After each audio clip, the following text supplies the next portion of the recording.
Welcome to Manage to Engage, the podcast from clearandopen.com, dedicated to the evolution of you because businesses grow when people do. Serving leaders, managers, and people who will be, helping you reach excellence in your work and achieve your personal goals at the same time. Sign up for the free course at clearandopen.com. Most of what we've been taught or heard about meditation is wrong. Most people will tell you that it's about having a thoughtless experience, and nothing could be further from the truth. That's a benefit that happens sometimes that the mind tries to know and grab onto. Hi, it's Joseph, and thanks for tuning in to Manage to Engage, the podcast from clearandopen.com. This is our last episode in the series about self-inquiry and not knowing, and today I'm going to show you how to start creating a practice around not knowing. And if you want to take your practice further, you can learn more about the full Managing with Inquiry course at courses.clearandopen.com. Again, that's courses.clearandopen.com. Consider becoming a member. Members get access to this course, Managing with Inquiry, and over a dozen others. You also get to attend the live courses I do currently 3 times a year and get real-time coaching from me. I hope you'll check it out. In the meantime, thanks so much for listening. Let's start the show.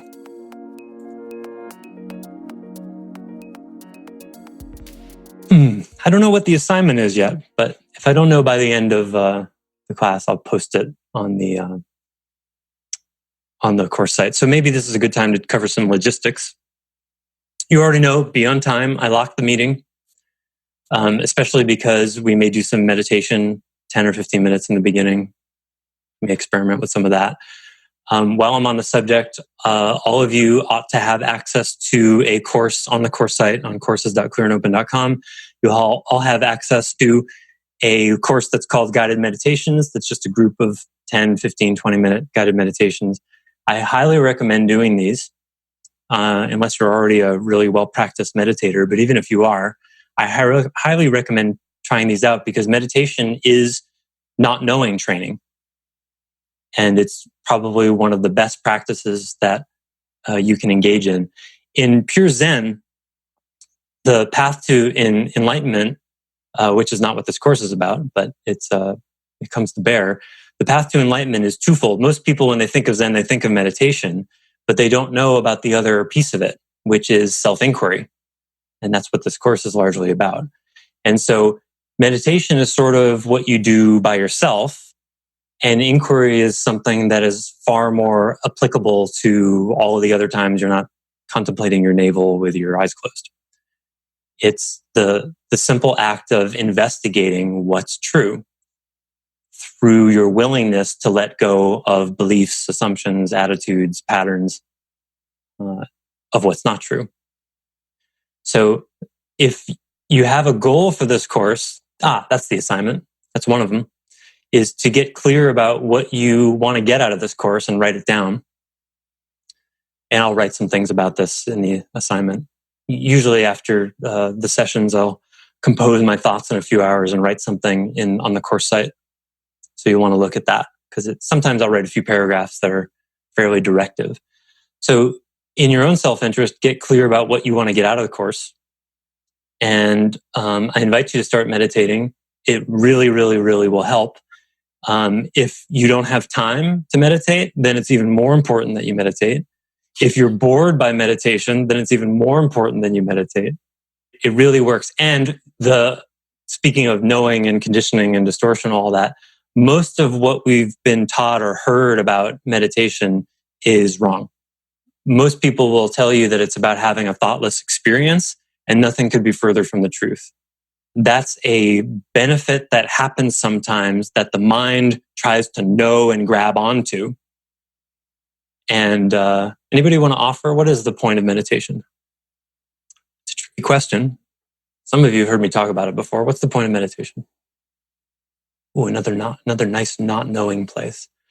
So see, let's just enjoy that. See, most people would find these silences uncomfortable. We can just sit in it for a second. What is that? I don't know.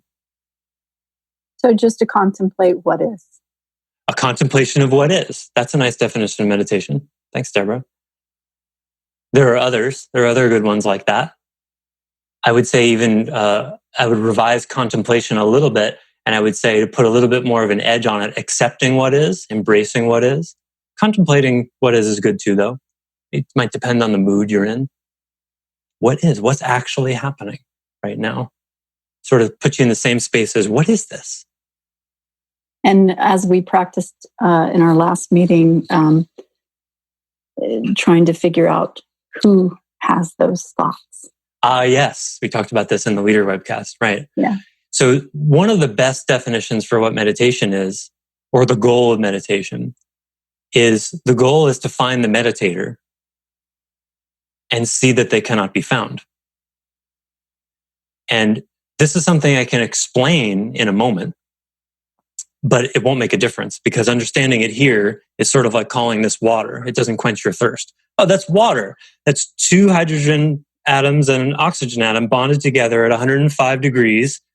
And it has all these properties and you can do such and such, and I'm still thirsty, right? That's not the direct experience of it.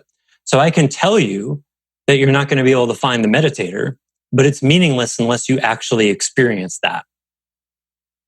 The experience that when you're sitting, meditating, and thinking about your breathing, or not thinking, paying attention to your breathing or whatever the meditation has you do, and you're distracted by thoughts, that's a good moment to go, oh, who's thinking that? Did you decide to think that? You didn't decide to think, because if you could control your thoughts at 6 p.m. or so every day, you'd go, okay, boy, it's been a busy day. I'm going to not think for a few hours. And you'd flick the switch and you turn it off. But you don't because you can't. So who's thinking if it's not you? If that makes any of you feel a little nauseated, then you're taking in what I'm saying. That's a little bit of an uncomfortable realization if you really take it in. You're not, about 5% of the time you're thinking, okay, what should I do next? Or here's this broken machine, what are we going to do about it? Or whatever. But notice, most of your thoughts are completely unbidden, aren't they? And some of them are really unwelcome.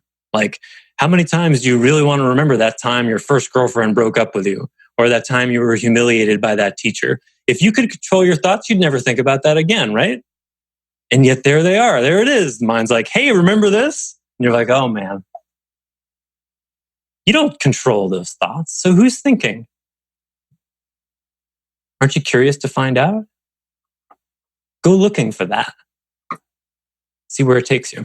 I have a experience or a comment on that. For all the many times I've heard you talk about meditation, and just like you did a few minutes ago about things about it that are, or what it is, or the goals of it, I sit here today, and I've noticed this a number of times over the past few weeks. I couldn't tell someone who asked me what meditation is about, what meditation is, and that has that has made me uncomfortable, and maybe will continue to. But maybe I'll learn from this course that it need not. I don't know. I love that you can't answer what it is because that's the best answer. You know? Okay. I mean, because the more you talk about meditation, the less you're talking about meditation. It's like the more you talk about the water, the less you're talking about the water. Yeah. It would pose a problem for me maybe more if I was wanting to suggest to somebody that meditation might be useful for them, but on the other, that I don't know. But on the other hand, until I have an experience that I can say has been valuable for me through meditation, I probably have no business suggesting that someone meditate anyway. That's high integrity, Peter, and also loyal to your direct experience. Because if you were to espouse for hours about all the benefits of meditation and what it was, it would be this talking, not this. So I respect that. Is it useful to be able to talk about it anyway? Sure. But, you're not selling meditation right now, so it's not really required, is it? Yeah. Cool. Okay, so my general commitment is to be on time. It's a minute past our stop time, so I'm going to stop it there. There's more I want to say. This was a good start, and there'll be an additional assignment then beyond trying out meditation and and getting clear about what you want. I just don't know what that third piece is. So that's a good way to drive traffic to courses.clearandopen.com, although that's not the reason I'm doing it, but that's a good outcome because you're going to want to look there anyway. And recording of this conversation will always be posted within a day or so after right now. And if you have any questions about anything at any time, feel free to reach out. I would prefer that you do. If you have any beliefs that you're wasting my time or bugging me, I'm going to tell you right now, it is incapable for you to bug me. You do not have that power, and you cannot waste my time. So any beliefs you have about that is between you and you. It has nothing to do with me, right? Thanks for listening to Manage to Engage, the Clear and Open podcast. Join us next week when you'll be a little bit closer to who you're destined to be. Until then, know that Clear and Open is dedicated to the evolution of you, because businesses grow when people do. If you want to help the show grow, I'd appreciate you leaving a rating and review on iTunes. All you have to do is open the Apple Podcasts app, view the full description of the episode, and click the link to leave a rating and review. Or you can go to clearandopen.com/review and it will bring you to the right place. If you're looking for more support on your journey, head over to clearandopen.com for even more tools, articles, and free resources. Thanks so much for listening. Bye for now.